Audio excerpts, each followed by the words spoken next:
everybody, my name is Starkiller, and welcome to another Star Wars Resistance episode review. This time it's for Season 1, Episode 16, titled The Core Problem, where we have Kaz reuniting with Poe Dameron. They are on a mission in the unknown regions, seeing what is going on over there. I really did think this is one of the best episodes of Star Wars Resistance, and here is why. First off, the Widowmaker maneuver that they used to get Poe Dameron and Kaz out of the Colossus undetected by the First Order was a pretty brilliant, kind of exciting thing right off the bat. We had them kind of going close to 0G and the fireball just conking out. So I thought that was kind of like an intense moment. Right at the last minute, we have the fireball pulling out of there.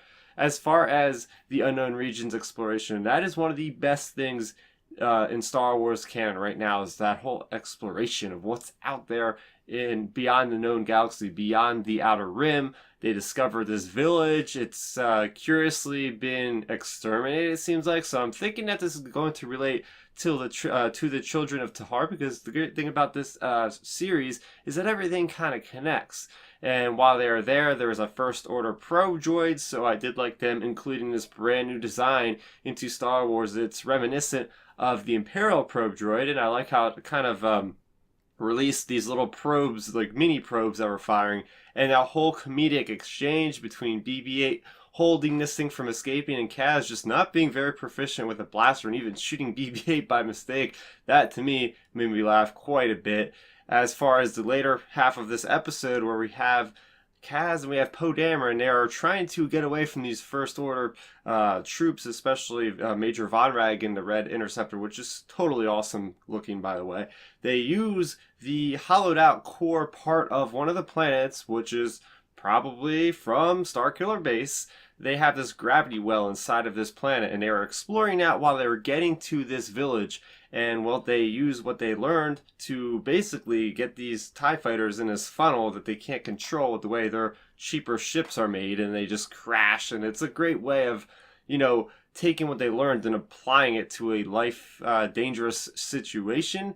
As far as that whole process, there is a great musical score. I feel like no one's really talking about the music in this, because they take great motifs from John Williams and apply it to situations that are kind of familiar. You know, there's asteroids floating around, so I really dug that as well.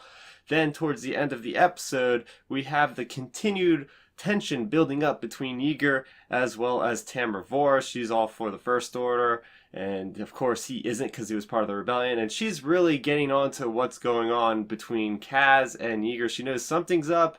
Yeager flat out says, "You can't know, it's not for you to know," so she's gonna get really mad, and I like how they're continuing to build up that conflict there. And finally, the most important thing by far for this episode is the fact that Poe Dameron, part of his reason for coming back to the Colossus was to pick up BB-8, because his next mission tomorrow, according to this episode, was to go to Jakku. So there you have it. This series has caught up to Star Wars Episode 7, The Force Awakens. So for those of you, and it's probably not anybody in this video, because if you're watching this video, chances are you're probably watching the show, but this show matters, right? This is a must-watch show, because we are going to dive into the events of The Force Awakens that coincide with that in The Last Jedi. I'm sure this is going to go into, of course, The Last Jedi and after that. So we're going to have a bridge between this and Episode 9. So I do like that connective tissue for sure. It does feel like this is having a place in a galaxy far, far away. So what do you guys think of the core problem for Star Wars Resistance? Like I said right off the top, this is one of my favorite episodes. Lots of exciting moments and great revelations on where this series is heading in the future.